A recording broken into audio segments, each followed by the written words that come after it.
Hello all, welcome to day three's Build Good Habit session. So today what you have to do is you have to wake up 1 hour early in the morning, and what you have to do after that, you have to start listening to the vocabulary lessons. You have to start listening the vocabulary that is taught, and you have to maintain a notebook also. You can keep some attractive notebook so that your attention will go to that book very fastly, and you have to read the different words that you collect as vocabulary. Every day you have to practice this, then only it will be stored in your memory. And what else you have to do, you have to include this particular vocabulary, different words, in your daily conversations also. That will boost your speaking skills and fluency, and there will be a uniqueness in your speaking skill also. So do that, don't miss it out, do it as accordingly. Okay, all the very best. Now, I'm going to give you another set of words, and the first word is cautious. Cautious. Cautious is an adjective, and the meaning of the word is careful to avoid danger or mistakes. That is, we have to be careful, we have to be cautious to avoid some danger that is coming to us or that is yet to come. We have to avoid that. So we'll be looking into the examples. That is, first example is Neha says you should be cautious when walking through this area at night. Neha is telling to someone that you have to be very careful while you walk through this way at night. Sometimes it might be an unsafe place, or sometimes some snakes will be there, sometimes thieves will be there, some danger will happen. That's why Neha is telling like that. And another sentence is, I'm always cautious with new investments to avoid losses. Karan is telling, I always become very careful while I make investments so that I am avoiding the losses. If the person is not careful, he will end up in loss. See the next example. Being cautious when traveling in unfamiliar places is important. Yeah, obviously it is, right? If we are traveling to some unknown places, what we have to do? We have to be very careful in each and every moment. We have to keep an eye on us itself and also to others also. Then only we will be in a safe zone. The next one is she was cautious in her approach to the project, ensuring every detail was perfect. This particular girl was very conscious, very cautious. She was very cautious in her approach to the project. This particular girl is utmost careful while she is dealing with the project that she is doing, so that she will be doing it perfectly. That is the word cautious actually means. Now, the next word for you is knave. A knave is an adjective, and the meaning of the word is too willing to believe that someone is telling the truth, or you can tell it is inexperienced. And the similar words are innocent, unwary, and gullible. And some examples are here. Maya says, I think if I work hard enough, I can get promoted in 2 months. And what Ravi is giving as a reply, Ravi is telling you are being naive if you believe that will happen without networking. Ravi is telling in an attitude that, oh Maya, oh, you are a fool.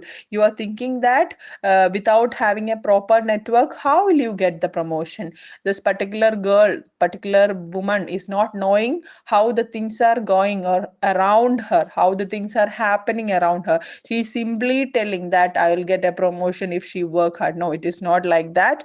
You have to know the outside world and act accordingly. See the next example. It's naive to think that everyone you meet will always be kind to you. It's naive is having another meaning, that is innocent. That is, will some people will uh, be so innocent and they'll be thinking like anyone who they meet is so kind to them. That is their innocence. And the next example is she was too naive to realize that she wasn't being honest with her. One particular girl, she is very innocent and she don't know the world outside, or she is not at all aware of any person or anyone she meets. So what she is doing, she is very innocent. That's why she didn't understand, or she didn't come to know that this particular another boy, or a particular boy who is with her, is behaving what dishonest to her. That is the example given here.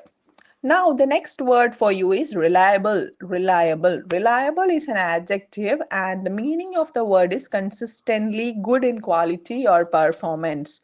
That is, what is the meaning exactly? That is, we can rely on something, that is, we can trust on something, or we can depend on something because it is very good in quality, very good in performance. It will stick on us or stick with our things every time. We'll look into the examples. Rima says, I always rely on her because she is so reliable in stressful situation. Rima is telling about some of her friends that Rima can depend on the other person, or Rima can rely on the other person because that friend of her is so reliable. She can trust her friend so much. In all stressful situations, her friend is helping her. See the next example. Kiran says this brand is known for its reliable products that last for years. We will say about some products. No, yeah, you can buy that without thinking or having any second option. You can buy it directly because it is very good in its quality. That is the reliability. It is trustworthy. It won't get damaged fast. See the another example. A reliable employee can be trusted with important tasks. A reliable employee means what? Who is doing his or her task very properly, reporting on time. All those things is did by a reliable employee. So that such an employee can be given with some important task that is in a company, right? And the next example is the weather forecast is reliable, so we can plan the trip accordingly. The weather forecast means what? It is not like Kerala's weather forecast, like in outside countries, abroad countries. The weather monitoring team will be telling the day will be like this and it will be like that only. So that means such a forecast, weather forecast, can be relied, can be trusted so that we can plan our things accordingly. Now, the next word is annoy. Annoy means it's a verb and the meaning is to disturb or irritate someone, making them angry. And the similar words are irritate, bother, disturb. And we can look into that with examples. Vikram says, my little brother keeps playing loud music in his room. And Anu says, it's really annoying. Why don't you ask him to lower the volume? Vikram is telling that his little brother is always playing loud music and it is or like a kind of disturbance is creating for Vikram. So Anu is telling, oh my God, it's really annoying. It is really disturbing. It is really irritating. Why are you not telling your brother to lower the voice or the volume?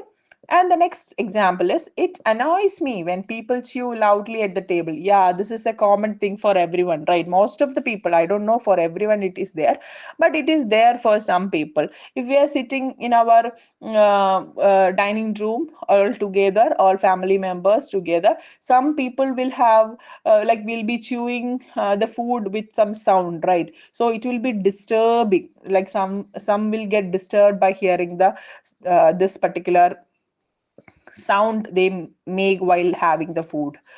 That is the annoying. And next example is his constant tapping on the desk during the meetings really annoys me. One particular boy or one boy is tapping on the desk all the time, and that is disturbing the other person. That is annoying, disturbing, irritating. That is the word. That is very easy.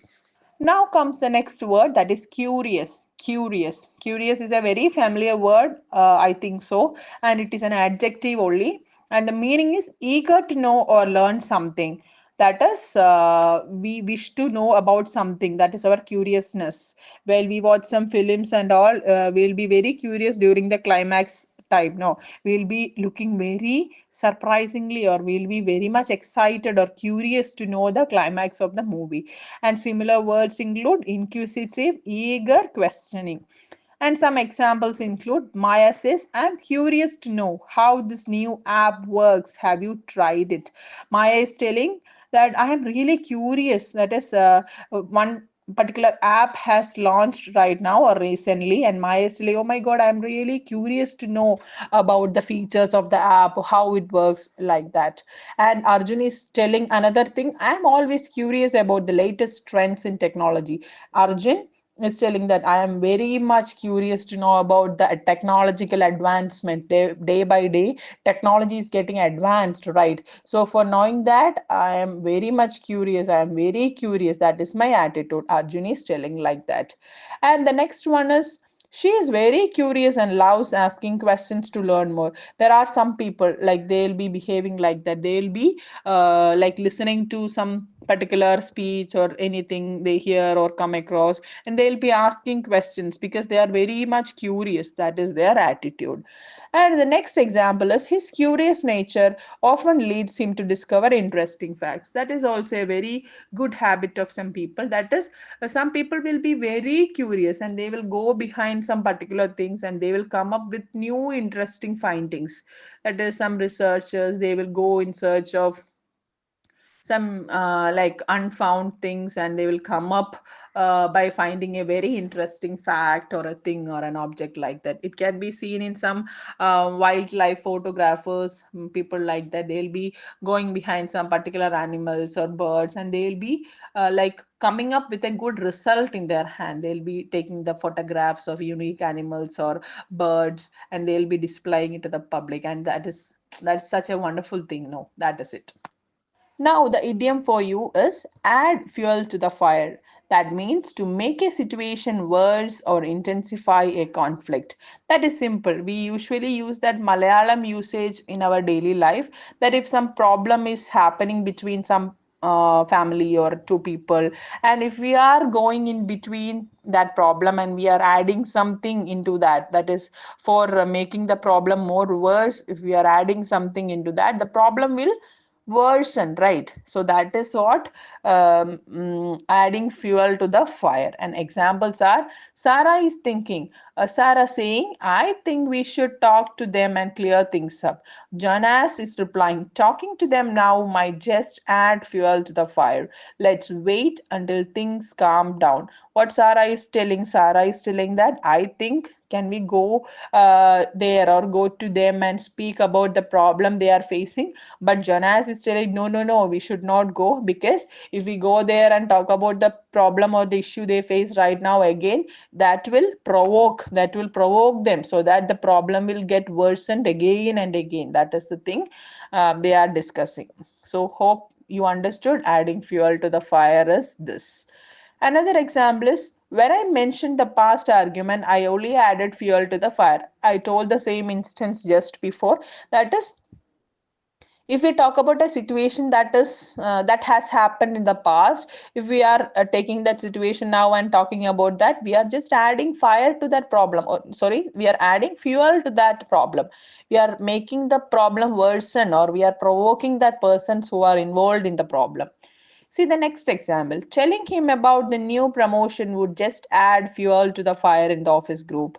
If consider that I am getting a promotion, okay, and if I am telling about the this new promotion to the group or to someone in the office, it will, what will be happening? The office people, the gossip people in the office will build things on that, right? They'll be adding more things to that, and they'll be creating unwanted talks about that. That is adding fuel to the fire. So now you have six new vocabulary with you, and in that you have an idiom also. Now what you have to do is you have to structure one sentence with one word, and you have to do the same with all the words, and you have to send it to your trainer and get it corrected. You can record your audio clips also. You can, after writing the sentences, you can read it, record it as an audio and send it to your trainer, and ask your trainer to get it corrected for you. Okay, is it clear for you? And do this compulsorily, don't miss this out. Okay, since you know all the meanings and usages, it's very easy for you to construct new sentences. Hope it's clear for you. Do it at the earliest. And now for day 3, the calling activity is here. And the topic for day 3 is my daily routine. My daily routine. My daily routine is a simple task. No, from the morning till night, you have so many actions. You will be doing so many things in between. Morning wake up time to the sleep time at night, you will be having so many tasks, right? So you have to describe about your tasks, that you have to describe about your typical day right from the morning till night. And what you have to do is that you have to ask whether your trainer is free at your time, and you can have a call, talk at least for 5 minutes, and you can include other things also, other casual things also. That's depending upon your conversation with your trainer. Okay, you can also tell that, share how you usually spend your weekends and also free time. How are you spending, or how are you dealing with your free time, or how are you working on your weekends? All those things also you can include. You can talk that with your trainer. And don't miss this task. This is very effective in improving your fluency as well as speaking. All those things will get improved if you speak to someone at the opposite end. So all the very best for this session, and do it without any delay. Okay.